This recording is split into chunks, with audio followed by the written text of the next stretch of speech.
So the Cleveland Browns are 3-8 on the season. This would be a very successful season if Jameis Winston was a starter from week 1. But unfortunately, they went out there and they started DeShaun Watson. I do want to give a lot of context for this situation. First off, I do believe the Cleveland Browns will cut DeShaun Watson when this season ends and when we get deep into the offseason. For one, this is a quarterback that can't stay healthy. Torn Achilles that he suffered this year. He had a shoulder injury last season that cut his season short. The year before that, he was suspended for 12 games because of a lot of things that he did off the field, which has basically changed a lot of people's attitude and view of DeShaun Watson as being a terrible human being because of things that happen off the field. But just a couple of years before that, he had 33 passing touchdowns and 7 interceptions in 2020. This is no longer the same DeShaun Watson. This DeShaun Watson is a different human being, it seems like.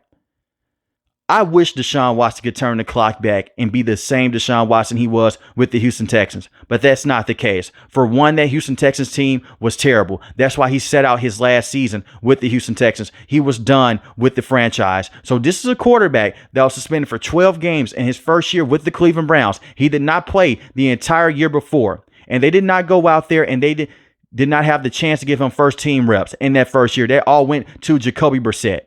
So I look at this situation with DeShaun Watson. He's missed a lot of time. He has never had one of the strongest arms in the NFL, even when he was in his prime. He was not known for being a gunslinger and throwing the football across the field, 50 and 60 yards deep down the field like a Patrick Mahomes or a Josh Allen. And you don't have to do that to be successful in the NFL. I'm not saying that. But DeShaun Watson was more so known for his escapability and the ability to go out there and throw guys open. He can't do that right now. And come off a torn Achilles injury, I doubt that he will even have the same athleticism that he had this season. And he wasn't that athletic this season. He gets sacked a lot because he holds onto the football for too long and the accuracy deep just isn't there. They had 0 games this year with scoring over 20 points. As soon as Jameis Winston comes in, they win the game against the Ravens 29-24. I look at this situation with the Cleveland Browns. Jameis Winston is a better quarterback in this system. Baker Mayfield is a better quarterback in this system. Joe Flacco is a better quarterback in this system. Those are 3 quarterbacks. You can even make the argument that Jacoby Brissett was better than him. That's 4 quarterbacks. 4. And Jacoby Brissett is just a backup quarterback only in today's NFL. That's 4 quarterbacks. And I understand the problem that you may have if you are a Cleveland Browns fan. You may say, hey, we have to eat dead cap space. It is what it is. The Denver Broncos are doing that right now with Russell Wilson, and the New York Giants, they're going to do that with Daniel Jones because they just cut him. There is no reason to bring DeShaun Watson back. He's not a locker room leader. You can make the case that he is a cancer to the team. Offensive linemen won't even let him go out there and help him up. But when Dorian Thompson-Robinson tried, they let him do it. When Jameis Winston tried, they let him do it as well. And the same with Joe Flacco. He's just not a very likable guy because of all the things that happen off the field. Can he find a place somewhere else in the NFL? Possibly as a backup quarterback. But you can't argue that DeShaun Watson will ever go out there and be a good quarterback in the system with Kevin Stefanski. I just gave you 4 quarterbacks that are better. 4. Now, he's a better quarterback than Dorian Thompson-Robinson. Dorian Thompson-Robinson may not be cut out for the NFL because every time they put him in the game, he's turning the football over and he's not scoring touchdowns. But you saw what Joe Flacco was able to do last year. He came in on short notice. The Cleveland Browns are the first team in NFL history to go out there and start 4 quarterbacks in a year and still make the NFL playoffs. And yes, they fizzled out against the Houston Texans. 3 of your tackles were hurt. Your 2 starting tackles and your backup tackle. Your starting running back and Nick Chubb, he went out early in the season. Grant Delpit, your starting safety, who was a superstar last year before he got injured, he was out for majority of the season. You're dealing with all those injuries, so you're just dealing with a bunch of backups. That's why Kevin Stefanski won Coach of the Year. DeShaun Watson has been given all the key pieces: Amari Cooper, Cedric Tillman, Elijah Moore, Jerry Jeudy. And yes, this Cleveland Browns team, they've dropped a lot of footballs early on in the season. That has not been the case over the last few weeks since he got injured. And he's also been given a very good tight end in David Njoku. Something that's very funny to look at. David Njoku had a career year underneath Joe Flacco, but when you put in DeShaun Watson, he rarely does anything and he's wide open. because DeShaun Watson holds on to the football for too long. And if it was up to Kevin Stefanski, he would have benched DeShaun Watson a long time ago. This is a quarterback that's dealt with a shoulder injury, a torn Achilles injury, and hasn't played much football over the last 3 to 4 years. You have to cut bait. And I do believe that Jameis Winston can hold things down as a bridge option. They still have to go out there and find their true franchise quarterback. I know some Cleveland Brown fans, they still wish they had Baker Mayfield. The other half of the fan base, they really don't care. I still think that Baker Mayfield benefited a lot from going into a different situation with the Tampa Bay Buccaneers. I understand the year before they went out there and they traded him to the Carolina Panthers. They made the NFL playoffs. They defeated the Steelers in the playoff game. But that last year, he did not look good. Part of it was because he had a torn labrum in his non-throwing shoulder and because he was dealing with a hurt hip. But Baker Mayfield was never going to be the guy. They screwed that up early on with the Cleveland Browns. And guess where that came from? Ownership. They had Hugh Jackson as his head coach, then Freddie Kitchens. The kid never stood a chance. This is the best coach the Cleveland Browns have had in a very long time. A very long time. And I look at the pieces that they have. Jerry Jeudy, I like him a lot. Jerry Jeudy is a former first-round pick for a reason. He's not a bum. It's the reason why the Cleveland Browns traded for him and they got him from the Denver Broncos. And I also feel bad for Jerry Jeudy. This is a man that never had consistent quarterback play until the last 2 years of his career with Russell Wilson. And even then, the year before, in one of those years, he had to deal with Nathaniel Hackett in that entire situation. So that last year with Russell Wilson, you saw the potential out there, and he was selected in the first round with CeeDee Lamb many years ago. Can he be a true number one wide receiver? I don't think so. But he's not bad. You have Cedric Tillman Jr. He's very good. Then you also have Elijah Moore. The wide receivers that they have are not bad. I like their wide receivers. And like I mentioned, David Njoku is a superstar at that tight end position. They have good players.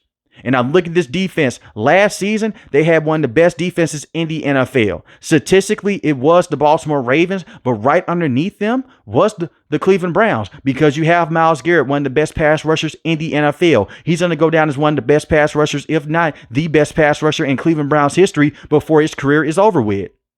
You have Dalvin Tomlinson. He can go out there. He can stop the run. He can push the pocket. You also have Jeremiah Owusu-Koramoah. He's missed the last couple of weeks because he got injured in that Baltimore Ravens game. He was trying to make a tackle on Derrick Henry and his head snapped back. He hurt his neck, but he is on pace to come back very soon. He was a top linebacker last year. I remember that game against the San Francisco 49ers. He's out there. He's covering Christian McCaffrey out the backfield before he got injured. He's putting the pressure on Brock Purdy, and he's putting a lot of work on George Kittle. He's a phenomenal linebacker when he's fully healthy.